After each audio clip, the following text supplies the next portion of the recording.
Merci de nous rejoindre à présent dans l'invité du soir. Mesdames et messieurs, l'ère de l'aide inconditionnelle américaine à l'Afrique semble révolue.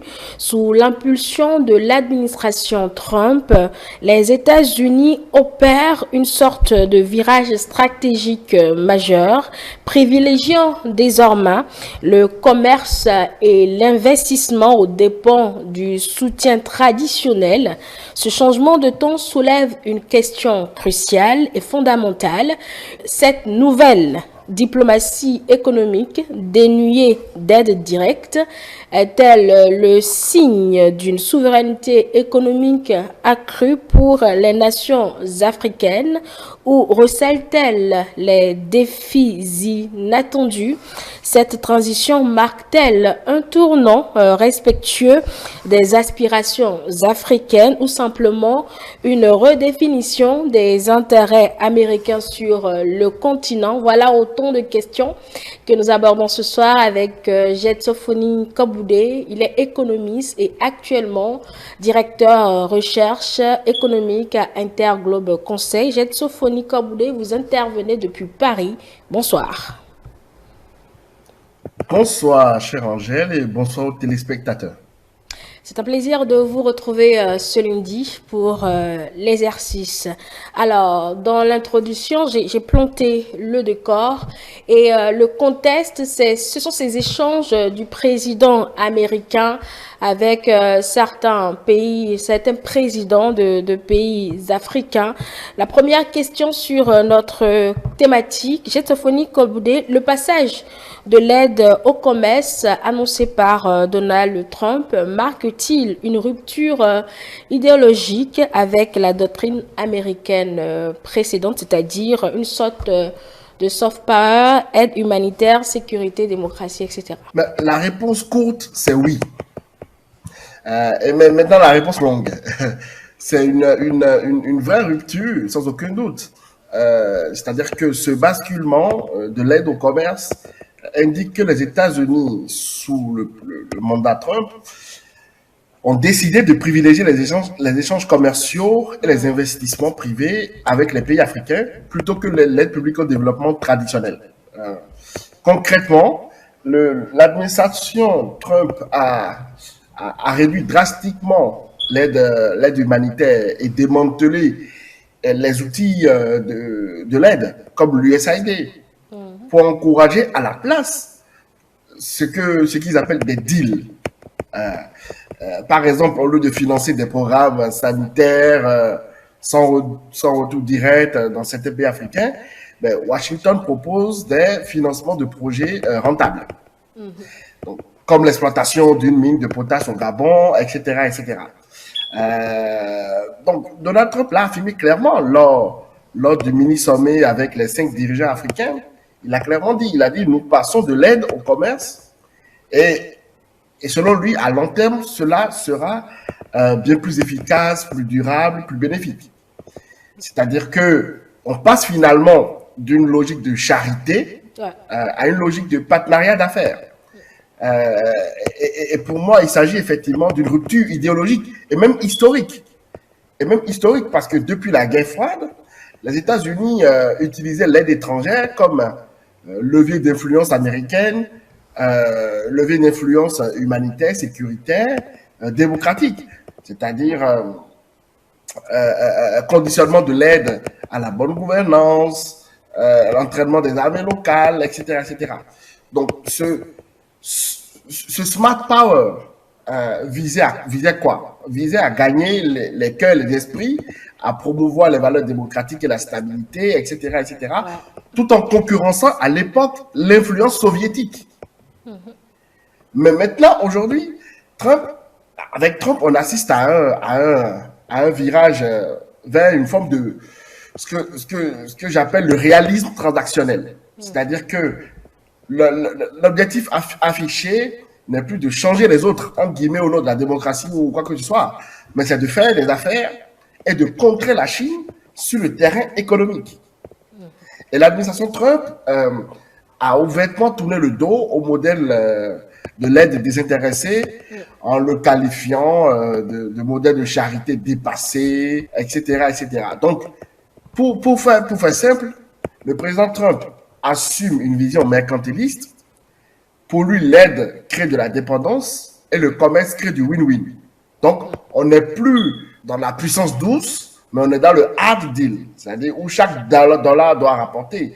Donc, évidemment que c'est une rupture idéologique et historique. Et je veux rappeler ici une belle phrase d'Adam Smith qui dit que le commerce est un meilleur garant de la paix que la philanthropie armée. Donc, je crois aussi que le commerce peut permettre d'atteindre les mêmes objectifs que poursuivait l'aide au développement. Là, concrètement, les États-Unis d'Amérique voient les pays africains comme deux partenaires, donc ces pays qui sortent de la posture peut-être d'assujettis. Et justement, à ce propos, Jet Sophonie Koboudé, comment pensez-vous que les leaders africains devraient percevoir cette nouvelle approche de l'administration Trump? Mais si vous voulez, comment ils devraient le percevoir, je ne sais pas le dire, mais en tout cas, je sais comment ils le perçoivent réellement. C'est-à-dire que je pense que du point de vue de nombreux dirigeants africains et ouest-africains, ce virage vers le commerce est une bonne nouvelle, car cela correspond à leur aspiration à des relations plus équilibrées et porteuses de développement. D'ailleurs, ces dirigeants-là voient dans ce virage la fin d'une relation parfois jugée paternaliste. C'est-à-dire que plutôt que de recevoir des aides assorties de conditions, eh ben, ils préfèrent être traités en partenaire économique. Ouais. C'est évident. Donc, en accueillant favorablement l'offre du chef de l'État, l'offre de Donald Trump, ces dirigeants ouest-africains espèrent attirer des investissements américains massifs, générateurs d'emplois et des transferts de technologies. Et tout cela pourra peut-être permettre d'éviter la stigmatisation d'assister, qu'on a beaucoup entendu. Donc, cette nouvelle approche répond à un discours de plus en plus fréquent chez les leaders africains. Voilà, c'est le fameux slogan Trade, not aid, qui valorise la dignité et la souveraineté. Et quelles attentes peuvent nourrir des pays, si je dois en citer, des pays comme le Sénégal, la Guinée-Bissau et également peut-être le Libéria? Chaque pays nourrit des attentes précises vis-à-vis de ce virage commercial. Ben, si on prend le Sénégal, par exemple, ben, le Sénégal s'attend à un soutien important pour exploiter ces nouvelles découvertes de pétrole et de gaz offshore. Et même pour développer davantage ces mines de phosphate, d'or, de zircon, etc. Donc bah, pour le cas de la Guinée-Bissau, c'est encore un pays, petit pays, encore très peu industrialisé. Donc la Guinée-Bissau mise sur des investissements dans ses réserves inexploitées de bauxite, les réserves de phosphate, les réserves de pétrole aussi, qui ne sont pas encore exploitées, et d'autres minéraux. Le Libéria, je pense que pour sa part, sort d'une période difficile et compte sur ce nouveau paradigme pour relancer son économie extractive, c'est-à-dire. Parce que n'oubliez pas que le Libéria est historiquement un grand producteur de caoutchouc et de fer. Donc le Libéria a découvert récemment de l'uranium, du lithium et même du cobalt. Donc je pense que c'est pour ça d'ailleurs que le président libérien Joseph Boakai a affiché l'ambition d'attirer 3 milliards de dollars d'investissement minier. Et nul doute qu'il voit en l'Amérique un partenaire de choix pour y parvenir. Et puis après, au-delà des mines, Monrovia attend aussi des accords commerciaux pour booster ses exportations, par exemple de bois, de caoutchouc et des projets d'infrastructure. Parce que il y a un grand projet de reconstruction des routes au Libéria et du réseau électrique. Et là, je pense que les fonds américains pourront investir dans cette reconstruction-là. Parlons de cette souveraineté économique. Comment cette réorientation des relations Afrique-États-Unis peut-elle mieux garantir justement cette souveraineté économique des pays africains? Avec lecture à vous, Jetsofoni Kaboudi. Ben, il faut faire un pas en arrière. Encore une fois, il faut contextualiser. On est parti de l'aide. D'abord, on peut d'abord estimer que l'aide traditionnelle au développement a montré ses limites, voire même échoué à transformer en profondeur les économies africaines. Parce que malgré des centaines de milliards d'aides publiques au développement versées en Afrique depuis les années 60, les résultats de croissance et de réduction de la pauvreté sont mitigés. D'ailleurs, l'aide a parfois plutôt alimenté la corruption ou servi de rente à des élites locales sans bénéficier aux populations.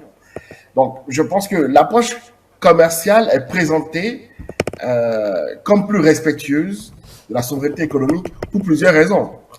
D'abord, le commerce implique un échange contractuel entre partenaires égaux. Alors que l'aide place un pays en position de demandeur face à un donateur. Donc, quand un État négocie un investissement ou un accord commercial, il peut défendre ses intérêts. Là où l'aide est souvent un cadeau qui vient avec des directives, pour parler poliment. Comme l'a formulé un diplomate américain que j'aime beaucoup, dans le commerce, il n'y a ni subordination ni condescendance. On parle d'intérêt mutuel et non de charité. Donc pour les pays africains, passer à une logique de deal et d'investissement signifie retrouver une maîtrise de leur agenda économique. Et donc ils peuvent choisir les projets à promouvoir, mettre en concurrence les investisseurs et surtout s'assurer que les partenaires s'alignent sur leurs priorités nationales. Donc là, si vous voulez, l'approche commerciale responsabilise davantage les gouvernements. Donc la réussite économique de l'initiative dépendra de leur capacité à créer un bon climat d'affaires, à gérer efficacement les revenus, etc., plutôt que d'attendre des subventions, des aides. Et j'ai la ferme conviction que cela peut encourager de meilleures politiques. Alors que l'aide pouvait parfois perpétuer de mauvais comportements, quoi. C'est-à-dire, on savait que à la fin des fins, les bailleurs combleraient les déficits en dernier ressort. Est-ce que, Jetsofoni Koboudé, vous pensez que les modèles de partenariat Chine-Afrique ou Turquie-Afrique peuvent peut-être éclairer les opportunités et aussi les risques de cette nouvelle approche? Absolument. Les expériences récentes avec la Chine et la Turquie en Afrique offrent pour moi un aperçu concret des promesses et des risques d'ailleurs d'une diplomatie axée sur le commerce. La Chine en particulier est un cas d'école. En 2 décennies, la Chine est devenue le premier partenaire commercial en Afrique, avec des échanges qui ont explosé. Donc, si vous voulez, Pékin a appliqué une recette que Donald Trump semble vouloir imiter. C'est-à-dire investissement massif dans les infrastructures, accès aux ressources naturelles et non-ingérence politique déclarée. Donc, du côté des promesses tenues, on ne peut nier que l'irruption de la Chine, si je puis dire, en Afrique, a entraîné un boom économique dans de nombreux pays africains, dans les années, en tout cas de 2000 jusqu'à 2010-2015.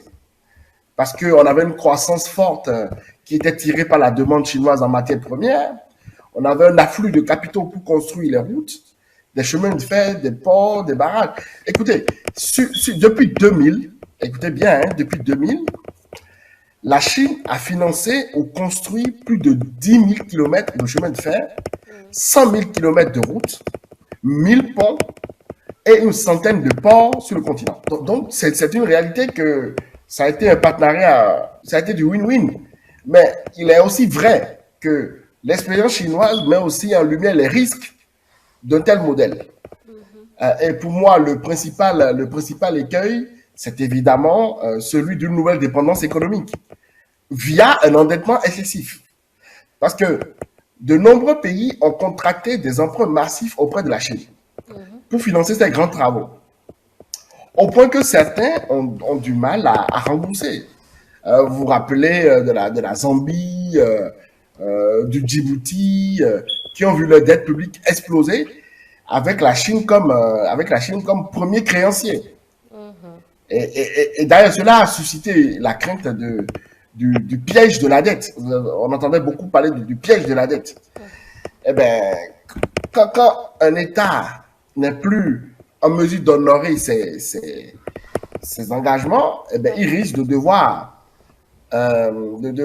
concéder à son partenaire commercial, notamment la Chine, des avantages en retour, tels que des concessions minières à long terme, le contrôle d'infrastructures stratégiques.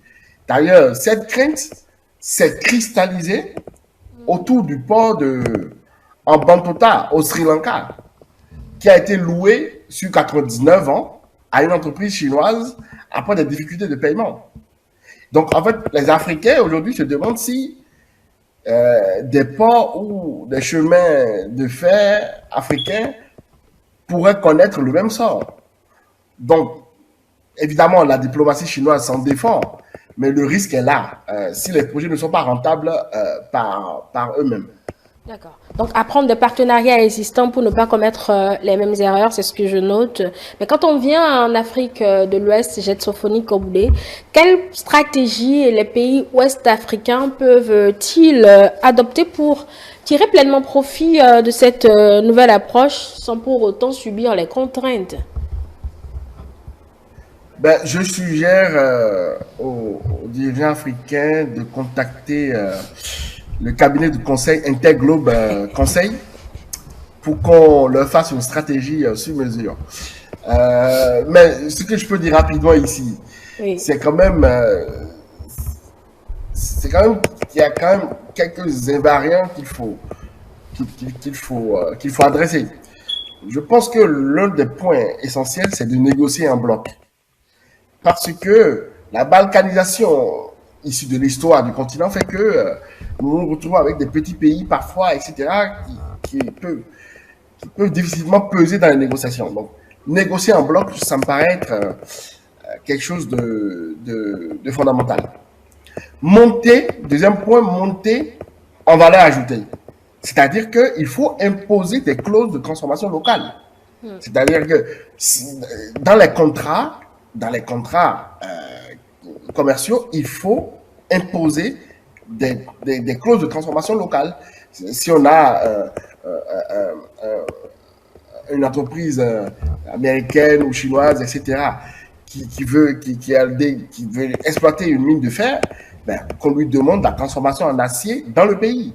S'il veut exploiter une plantation de cacao, qu'on lui demande la transformation en chocolat dans le pays.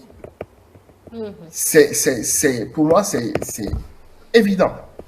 Et le troisième point qui me paraît essentiel, et ça dépend maintenant de nous, Africains, c'est d'améliorer la gouvernance. Il faut publier les accords. Parce que le problème, c'est que dans beaucoup de pays africains, les accords, par exemple avec la Chine, etc., ne sont pas publics. Donc, on ne sait pas. On ne sait pas si dans les clauses, en cas de défaut de paiement, les infrastructures seraient confisquées ou pas par la Chine. On ne sait pas. Donc, il faut publier les accords. Donc, une transparence importante. Il faut aussi instaurer un fonds souverain pour stabiliser les recettes d'exportation. C'est-à-dire que il faut créer une espèce de tampon qui agit de façon contracyclique vis-à-vis de la conjoncture économique mondiale. Et puis évidemment, améliorer le capital humain, mais ça on le sait déjà. c'est-à-dire une éducation performante, etc.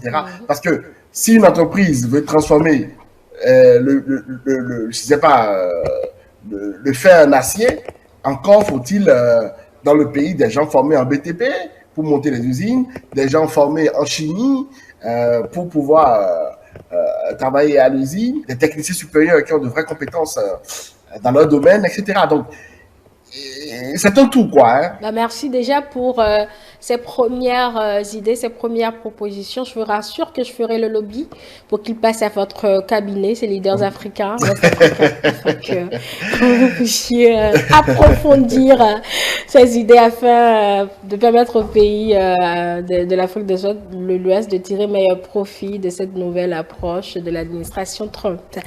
Merci beaucoup, Jet Sophonica Boudé. On va se retrouver lundi prochain. Merci beaucoup. Eh bien oui, je serai au poste. D'accord. On se dit à lundi pour un autre numéro et une autre thématique intéressante à débattre sur ce plateau. Mesdames et messieurs, ainsi pour enfin l'invité du soir que nous vous remercions d'avoir suivi. Rendez-vous à présent sur nos plateformes numériques pour vous qui venez de nous prendre au vol. L'émission est disponible sur notre site internet, le www.etelebénin.com, notre chaîne YouTube Etelebénin, et téléchargez l'application Etelebénin pour nous suivre un peu plus facilement. Cette émission ainsi que toutes nos productions sont à retrouver sur ces canaux digitaux. Dans quelques instants, mes invités vont me rejoindre pour le débat du soir. Je vous dis donc à tout de suite. Télé avec vous. Pouf.